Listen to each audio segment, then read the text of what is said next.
अस्सलाम वालेकुम रहमतुल्लाहि व बरकातुहू। Welcome to my YouTube channel faith and life with Sundas. तो दरअसल मैंने ना ये चैनल बनाया इसलिए कि मैं अपनी दिल की बातें आप सब लोगों के साथ शेयर कर सकूं और जो मेरे लाइफ एक्सपीरियंसेस गुजरे हैं और मेरी अल्लाह ताला ने जो लाइफ आसान की है, किन किन वजह की वजह से मेरी ज़िंदगी में जो भी चेंजेस आए हैं, तो वो मैं आप लोगों के साथ शेयर करना चाहती हूँ। तो सबसे पहली जो मतलब मेरे मेरे पास ऐसी बहुत सारी मेरी दिल में बातें थी, तो मैंने कहा चलो क्यों ना चैनल बना लिया जाए और आप सभी लोगों के साथ भी इसको शेयर किया जाए। तो अब मैंने इस वाली वीडियो में ना अपना अपना बहुत ही डार्क फेज़ है जो लाइफ का, वो मैंने शेयर करना आप लोगों के साथ। और बहुत ज़्यादा डार्क था, इतना कि मैं अपनी ज़िंदगी मेरी एक तरह की ख़त्म हो चुकी थी और मैं ज़िंदगी की तरफ वापस कैसे आई हूँ ये मैं आप लोगों को इस वीडियो में बताऊँगी। और अपनी स्टोरी के साथ, और इसका एट द एंड मतलब ब्लैक मैजिक के ऊपर मैं बात करने लगी हूँ और एंड पे मैं आपको ज़रूर बताऊँगी कि इसका इलाज कैसे है और किस तरह से हम इसका खुद इलाज कैसे कर सकते हैं। और आप लोगों ने ये जानने के लिए ना वीडियो एंड तक देखनी है। तो मैं ना दरअसल हाँ, मतलब मैं आप लोगों को बताऊं कि आप लोगों में से काफ़ी सारे मतलब जितने भी लोग होंगे, कोई ना इससे ज़रूर गुज़रा होगा, किसी के ऊपर मतलब किसी ने करवा दिया होता है या वो इस को फेस करा होता है, तो उसको समझ नहीं लगती हम किसके पास जाएं, कहाँ से इलाज करवाएं, क्या करें क्या नहीं करें। मुझे भी नहीं थी लगती है, मेरे साथ भी मतलब इस तरह हुआ है। मैं अपनी वीडियो के वीडियो बना के बताने का मकसद सिर्फ ये है कि ना जो कुछ मैंने गलतियाँ की हैं वो आप सब लोग ना करें। तो बिना मज़ीद टाइम वेस्ट करते वीडियो की तरफ चलते हैं। ये बात है कि 2014 की ये बात है। 2014 में मेरे 9th के बोर्ड के एग्ज़ाम्स थे, और जब मेरे बोर्ड के एग्ज़ाम्स होने वाले थे ना, उससे 2 हफ्ते पहले मेरी इतनी शदीद तबीयत ख़राब हो जाती है, इतना ज़्यादा मुझे बुखार, बहुत तेज़ मेरे बुखार, मतलब कि ना उतर ही नहीं रहे होते मेरे बुखार। तो मैं फिर डॉक्टर के पास भी बहुत ज़्यादा ट्रीटमेंट करवाया होता है। डॉक्टर्स जो टेस्ट लिख के देती हैं तो कुछ भी नहीं आता टेस्ट में, रिपोर्ट सारी क्लियर सारी क्लियर। तो ये पेपर से पहले मेरी तबीयत इतनी ख़राब हो जाती है, फिर मुझे ड्रिप्स लगती हैं कि कम से कम मैं इस लायक हो जाऊँ कि ना मैं बोर्ड की एग्ज़ाम्स दे सकूँ, ये ना कि मेरे बोर्ड के एग्ज़ाम्स ही रह जाएँ। तो शुक्र अल्हम्दुलिल्लाह अल्हम्दुलिल्लाह, बहुत मुश्किल में अपने बोर्ड के एग्ज़ाम्स देती हूँ, ठीक है। और फिर आपको पता है इतनी ज़्यादा बीमार थी, इतनी ज़्यादा बीमार थी कि मेरी नानों की तबीयत भी ठीक नहीं थी, तो मेरी मामा नानों घर गई हुई थी। तो मैं सख्त गर्मियाँ थी, तो मैं कंबल के अंदर थी और मुझे इतनी ठंड लग रही थी। तो ये ना मतलब अभी तो हमें यही था, देखो ना, जब भी कोई बीमार होता है सबसे पहले ख्याल यही आता है कि यार ये तो मतलब जो है ना मसला, ये आप ना डॉक्टर के पास जाओ, इलाज कराओ, मतलब कि जाना भी चाहिए। मैं इस चीज़ के वो नहीं हूँ कि नहीं, मतलब हर कोई ये सोचता है ना कि यार बुखार है या वैसे मतलब जिस्म दर्द करें या जो भी मामलत होते हैं, डॉक्टर के पास जाओ, डॉक्टर के पास जाओ। और जब डॉक्टर के पास जाते हैं वो तो कहते हैं आपको सब कुछ ठीक है, फिर टेस्ट वगैरह लिख देता है, टेस्ट भी क्लियर आते हैं, डॉक्टर कहता है आपके तो टेस्ट भी क्लियर हैं। तो मतलब डॉक्टर को खुद ही नहीं समझ लग रही होती कि यार इसके साथ मसला क्या है। तो इस सब सिनेरियो में ना मेरे भी टेस्ट हुए, तो डॉक्टर को लगा मुझे शायद टाइफाइड हो गया। तो टाइफाइड का टेस्ट हुआ तो मेरे टेस्ट सारे क्लियर थे। चलो वक्त गुजरा गुजरा 2015 आया, 10th के बोर्ड के exam, same condition, same same वही सब कुछ मेरे दोबारा से भुगता। जब 2 साल हो गए, फिर जी किसी ने कहा यार आप इसको मतलब दमशम करवाएं, ये दूसरा मसला। तो हमें पता लगा कि जनाब जी मतलब I am suffering from black magic ना।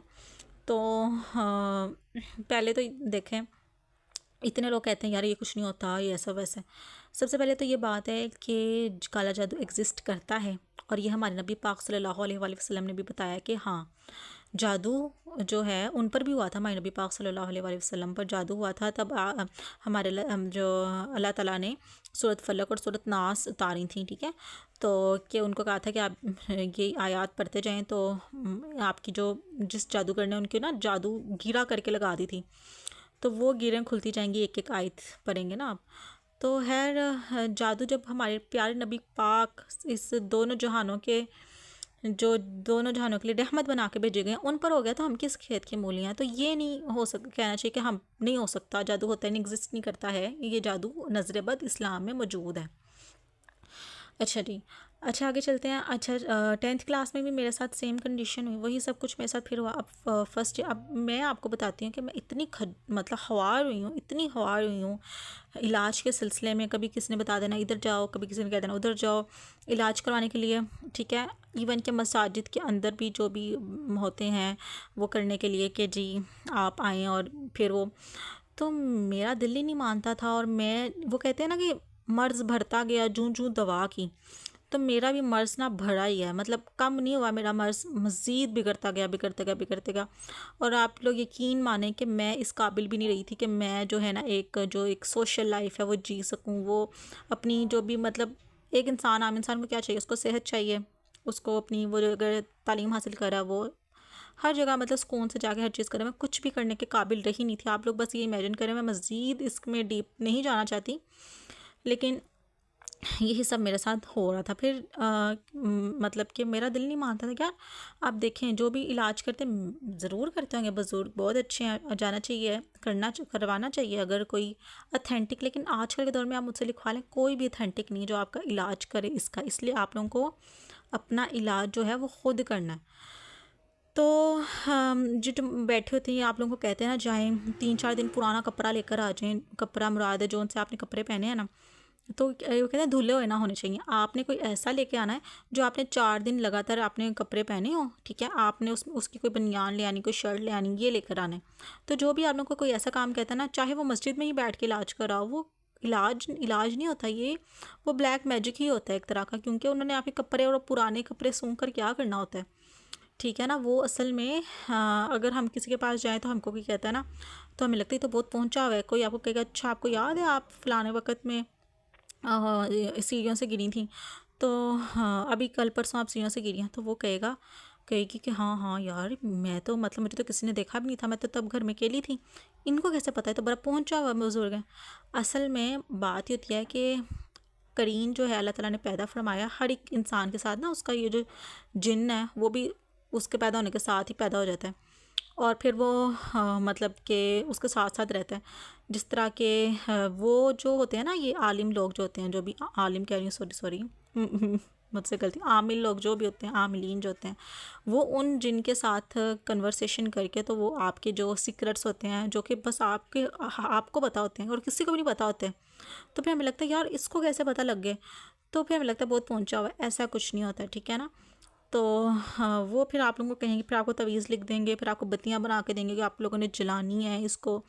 तो ये इस्लाम में इस चीज़ का कोई भी ना किसी हदीस से साबित है, ना ही किसी और चीज़ से साबित है कि जनाब जी आप इस तरह के काम करें तो ये आपका इलाज है जादू का, जो कि हमारे नबी पाक सल्लल्लाहु अलैहि वसल्लम ने इलाज बताया, जो कि मैंने खुद किया और मैं ज़िंदगी की तरफ वापस आई। मैं आप लोगों को वही बताऊंगी और आप लोगों को भी इनक्रेज करूँगी कि अगर आप लोगों में से कोई भी बंदा इसका शिकार है, चाहे उसकी शादी की बंदिश है, कारोबार की बंदिश है, या किसी भी चीज़ की बंदिश हुई है, या वो उसकी सेहत की बंदिश हुई है, वो सेहतमंद ही नहीं हो रहा, हर तरह के टेस्ट करवा करवा के वो थक चुका है, उसको सारी टेस्ट रिपोर्ट्स क्लियर आ रही हैं, और फिर भी उसका काम नहीं बनाने लायक, कोई बिज़नेस कर रहे हैं या कोई जॉब किसी को नहीं मिल रही है कुछ भी, अगर आपको लगता भी है ना, ठीक है ना, कि आप पर किसी ने कुछ किया है, तो पहली बात तो यह कि हमने किसी पे कोई इल्ज़ाम नहीं लगाना, ठीक है, कि हमारे पे ना इसने किया या उसने किया।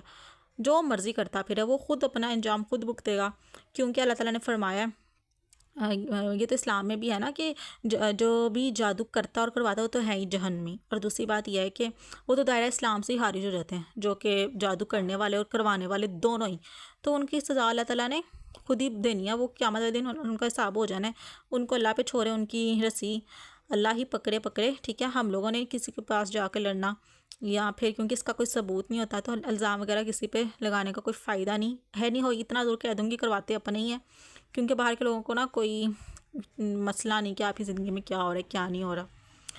तो जब मैं इतना इलाज कभी कहीं जब मैंने देखा ना कि यार ये तो कोई अथेंटिक इलाज है ही नहीं है, इवन कि जब मैं कोई दम करने वाला पानी भी मुझे देता है या कोई इस तरह से चीज़ें देते हैं कि ये आप करें, तो वो करके मेरी उल्टा और तबीयत ख़राब हो जाती है। तो इसका इलाज मैंने कहा इससे मेरी सारी ज़िंदगी ऐसी रहेगी, मैं ज़िंदगी की तरफ वापस कैसे आऊँगी, मेरी तो बड़े ख्वाब हैं, मैं तो यूनिवर्सिटी जाना है, मैंने तो पढ़ना है, मैंने अभी मज़ीद ये सब करना है। तो जब मैं तो मतलब कि इस तरह इनके इसकी वजह से मेरी तो सेहत ही, जब देखो ना सबसे बड़ी के सेहत है, जब सेहत ही नहीं होगी तो फिर आप क्या ही कुछ कर सकते हैं। तो इस वजह से मैंने अ, अपना इलाज खुद किया। ऑडियंस को भी मैं आप लोगों को भी यही कहूँगी कि अगर आप में से भी कोई ये चीज़ सफ़र कर रहा है ना, किसी की औलाद की बंदिश है, किसी की मतलब औलाद नहीं हो रही या कुछ भी है कुछ भी है, तो आप लोगों ने अपना इलाज खुद करना है। और अपना इलाज खुद कैसे करना है कि मैंने सूरत बकरा स्टार्ट कर दी पढ़ना। जी हाँ, सूरत बकरा अब मैं आप लोगों को कहूँगी कि आप लोग भी सूरत बकरा पढ़ें, तो आप लोग हम कैसे पढ़ें। ये तो मतलब तकरीबन 2.5 पारे हो जाएंगे, 2.5 पारे होते हैं, तो हम कैसे पढ़ सकते हैं। तो वो मैं आप लोगों को नेक्स्ट वीडियो में बताऊंगी। अगर आप लोग ये स्टार्ट करना चाहते हैं पढ़ना, तो आप किस तरह से पढ़ सकते हैं।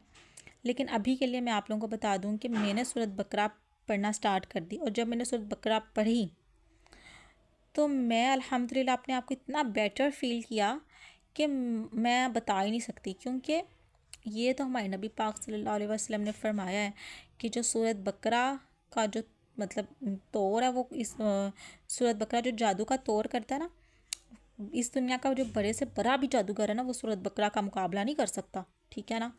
तो जब से मुझे ये बात पता लगी, मैंने कहा ठीक है, मैं तो तंग आ चुकी, इतने साल हो गया मुझे सब अपनी इस बीमारी को भुगतते हुए। तो मुझे अपना इलाज खुद करना है, तो मैं सूरत बकरा स्टार्ट की। मुझे ना 2 घंटे लग जाते तकरीबन सूरत बकरा पढ़ते। तो मैं कभी इस तरह होना कि मैं कैसे करूँ, तो मैंने कहना कि यार सुंदर्स, जब 24 घंटे हैं तुम्हारे पास एक दिन में, और अगर तुम 2 घंटे लगा के सूरत बकरा पढ़ के अगर तुम्हारे 22 घंटे अच्छे गुजर जाते हैं, तो तुम्हें ये मतलब क्या है। बजाय इसके कि 24 घंटे बीमार रहो, 24 घंटे उस चीज़ को बर्दाश्त करते रहो, तो इससे बेहतर नहीं कि आप 2 घंटे लगा लो सिर्फ, और बाकी 22 घंटे आपके अपने मज़े के हैं और आप सुकून करो। और यकीन माने मेरी ज़िंदगी एक तरह की ख़त्म हो चुकी थी, मेरी सोशल लाइफ, मेरी हर तरह की, मेरे घर वाले इतने परेशान थे और उनको भी समझ नहीं लग रही थी कि हम मतलब क्या करें। तो जब से मैंने अपनी सूरत बकरा अपनी ज़िंदगी में शामिल की ना, तो मैं ज़िंदगी की तरफ वापस आ गई। और इस सूरत बकरा पढ़ने की वजह से मेरी ज़िंदगी में कितनी अल्लाह ताला ने आसानियाँ की, कितनी ज़्यादा मेरे लिए आसानियाँ की, इसका तो मतलब मैं आप लोगों को बता ही नहीं सकती, अंदाज़ा ही नहीं है। इसके लिए मैं एक प्रॉपर अलग वीडियो बनाऊँगी जिसमें मैं आपको बताऊंगी कि सूरत बकरा स्टार्ट मैंने तो पढ़ना तो मैंने इस तरह से शुरू की थी, लेकिन उसकी वजह से अल्लाह ताला ने मुझे कितना नवाजा मेरी ज़िंदगी के हर एक मामले में, हर एक एक एस्पेक्ट में अल्लाह ताला ने ना मेरे लिए अपनी रहमतें, अपनी बरकतों, अपनी हर एक चीज़ से मुझे अल्लाह ताला ऐसे निकालता गया जैसे कि कहते हैं ना मक्खन से बाल निकलता है, वैसे अल्लाह ताला ने मुझे हर परेशानी मुश्किलात से अल्लाह ने ऐसे मुझे बचाया। तो हाँ, ये थी मेरी आज की वीडियो। तो आप लोग, मेरा अपना अपना एक्सपीरियंस था, इसलिए मैं आप लोगों को भी यही मशवरा दूंगी कि कोई किसी के साथ भी अगर ये सब हो रहा है, तो वो काइंडली आप लोगों को किसी के पास जाने की कोई भी ज़रूरत नहीं है। कोई ज़रूरत नहीं, कोई आपका मतलब इलाज नहीं करता, सिर्फ पैसे बटोरते हैं और कहते हैं कि ये कर लें वो कर लें। कुछ भी नहीं होता कुछ भी नहीं है। तो आप लोग अपना इलाज खुद करें, अगर सूरत बकरा पढ़ना शुरू कर दें, क्योंकि जो एक दिन सूरत बकरा पढ़ लेता है ना, 3 दिन तक उस घर में शैतान और ना ही शैतानी वार असर कर सकते हैं। 3 दिन तक उसका असर रहता है। आप यकीन माने कि सूरत बकरा की कितनी बरक़ात हैं, आप लोगों को अंदाज़ा भी नहीं है इस चीज़ का। इतनी मतलब कि हमारे नबी पाक सल्लल्लाहु अलैहि वसल्लम ने भी फरमाया कि सूरत बकरा को ना छोड़ना हसारा है। तो उसकी मतलब ये बरकत वाली सूरत है, तो इसको तमाम आप लोग अपनी ज़िंदगियों में करें। और अगर आप लोग चाहते हैं कि मैं आप लोगों को बताऊं कि आप लोग किस तरह से अपनी ज़िंदगी में इसको शामिल कर सकते हैं इन अ वेरी सिंपल वे ना, तो मैं आप लोगों को नेक्स्ट वीडियो में ये ज़रूर बताऊंगी कि आपने अगर अपनी सूरत बकरा अपनी ज़िंदगी में शामिल करनी है, तो आप किस तरह से स्टार्ट कर सकते हैं। बिगनर, एज अ बिगनर आप किस तरह से इसका स्टार्ट ले सकते हैं। तो फिर मिलते हैं अगली वीडियो में। अल्लाह हाफिज़।